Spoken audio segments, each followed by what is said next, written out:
Good evening बच्चों। तो आज क्लास में मैंने कराई हूँ lesson 8 that is the moon. Before this class हम लोग 2 पोइम और कर चुके हैं रिवीजन में, तो वो आप यूट्यूब चैनल से मेरे देख सकते हैं। तो चलिए स्टार्ट करते हैं आज की poem that is the moon. Okay, the very first question is what is the shape of the moon according to the poet. Poet के अनुसार इस पोइम में जो मून का जो शेप है वो किस तरीका है। जनरली हम देखते हैं तो हम मून को डिनोट करते हैं राउंड सर्कल से। ओके, तो हम आंसर पिक करेंगे क्वेश्चन से अकॉर्डिंग टू द पोइट। तो सेम क्वेश्चन से एज इट इज आना है according to the poet. According to the poet the shape of the moon, helping verb भी सेम आएगी इज। यहाँ तक आपका क्वेश्चन से ही पिक हो रहा है पूरा आंसर। आपको लर्न करना है only round like a clock. Clock किसे कहते हैं? वॉल, दीवार जो घड़ी होती है उसको हम क्लॉक कहते हैं। और जनरली अब काफ़ी डिफरेंट शेप्स की क्लॉक आने लगी है, नो डाउट, पर जनरली जो हम देखते हैं इन होल जो शेप ऑफ द क्लॉक होता है वो राउंड लाइक का सर्कल होता है। तो जैसे कि मैंने मून के आगे सर्कल बनाया हुआ है वो आपको यही बताने के लिए बनाया हुआ है। तो दीवार जो घड़ी होती है उसका शेप जनरली ऐसा ही होता है। ओके, आई होप अब आपको याद रहेगा कि what is the shape of the moon. तो round like a clock, round like a clock, clock की तरह ही मून का शेप होता है, राउंड लाइक अ क्लॉक। आपको बस इतना लर्न करना है। Next question is where does the moon shine. जो मून है वो कहाँ शाइन करता है? वेयर, वेयर मीन्स वो स्पेस बताना है कि कहाँ मून शाइन करता है। ओके, तो where does the moon shine. तो क्वेश्चन अगेन हम वहीं से शुरू करेंगे। हेल्पिंग वर्ब के जो है उसके जस्ट पास से हमारा आंसर शुरू होता है। Where is helping verb? Does. Does, तो डज के आफ्टर ही हमारा आंसर शुरू होगा। द मून शाइन, हमारा सब्जेक्ट सिंगुलर है, प्रेजेंट टेंस है, हेल्पिंग वर्ब, तो एस लग जाएगा। अगर ये प्लूरल होता तो हमारा एस नहीं लगता। तो द मून शाइन्स। अब इस पोइम में अब मून चमकता है। अब ये तो जाहिर सी बात है, मून है आसमान में और वो चमकेगा तो अपनी लाइट तो वो सभी तरफ देगा ना। जो चीज़ बाहर आउट ऑफ द रखी होगी उन सब पे दिखाई देगी वो उसकी रोशनी। तो द मून शाइन्स ऑन, कहाँ कहाँ? गार्डन वॉल, गार्डन की वॉल पर दिखाई दे रही है। ऑन स्ट्रीट, गलियों में दिखाई दे रही है। एंड फील्ड्स, मैदानों में दिखाई दे रही है। And harbour quarters, harbour quarters का मतलब है बंदरगाह के घाटों पर, किनारों पर। बंदरगाह, आई थिंक आई होप आप जानते होंगे बंदरगाह कहते हैं बच्चों समुद्र तट के जो किनारे जो जगह होती है, और वो भी वो जगह नहीं जहाँ पर हम जाकर बीच, बीच नहीं, हार्बर होता है बंदरगाह जहाँ से हम व्यापार करते हैं, जहाँ पे बड़े बड़े शिप्स आकर लगते हैं उसको कहते हैं बंदरगाह, हार्बर। ठीक है, तो वहां पर भी पड़ती है। ओके, चलिए अब नेक्स्ट क्वेश्चन इसका देखते हैं। Right the rhyming word for the following words. Rhyming words आप हर पोइम की कर लीजिएगा क्योंकि राइमिंग वर्ड का एक क्वेश्चन आपका जरूर से आता है। तो इस पोइम की जो राइमिंग वर्ड्स हैं वो मैंने सारे दे रखे हैं यहाँ पे, क्विक देखेंगे फास्टली। हॉल का हॉल, वॉल, ऑल में एच और डब्ल्यू को रिप्लेस किया हुआ है। House and mouse, O U S E, O U S E, M को एच से रिप्लेस किया हुआ है। मून, मून में एम और एन को रिप्लेस किया हुआ है।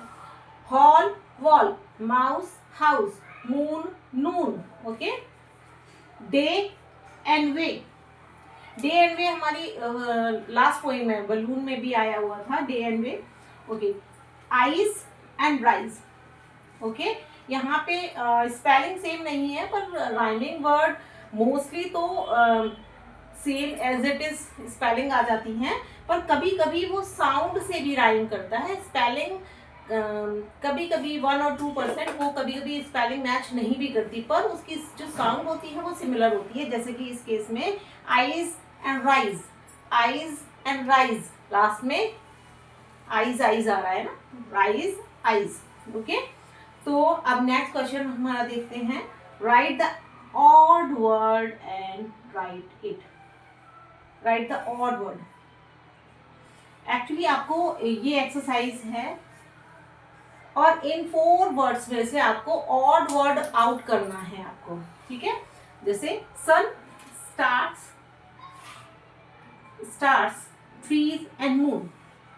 तो यहाँ आप देख रहे होंगे सन किसे कहते हैं, सूरज को, स्टार्स किसे कहते हैं, तारों को, ट्रीज किसे कहते हैं, पेड़ों को, और मून किसे कहते हैं, चंद्रमा को। तो यहाँ पे क्या चीज आपको डिफरेंट दिख रही है, सन जो होता है वो हमारा आसमान में होता है, स्टार्स हमारे होते हैं वो आसमान में होते हैं, चांद हमारा कहाँ होता है, वो भी आसमान में होता है, और ट्रीज हमारे कहाँ होते हैं, जमीन पर, पृथ्वी पर। तो इसमें से ऑड वन क्या है, ट्रीज। तो ये दिस इज आवर आंसर, तो ट्रीज इसमें ऑड है। Next question is right the name of 4 animals mention in the poem the moon.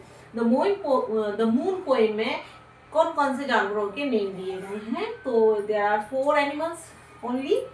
देखते हैं, cat, mouse, dog and bat. Okay, cat, mouse, dog and bat. Bat कहते हैं, cat, mouse, dog तो आपको पता ही होगा, बैट चमगादड़ को बोलते हैं, बैटमैन सुना ही होगा आपने। ओके, याद भी रहेगा इस तरीके से। चलिए नेक्स्ट क्वेश्चन देखते हैं, what do the things that belongs to day do when the moon is out at night. Question थोड़ा लंबा है, बस जरा सा समझना है आपको, इजी है बहुत।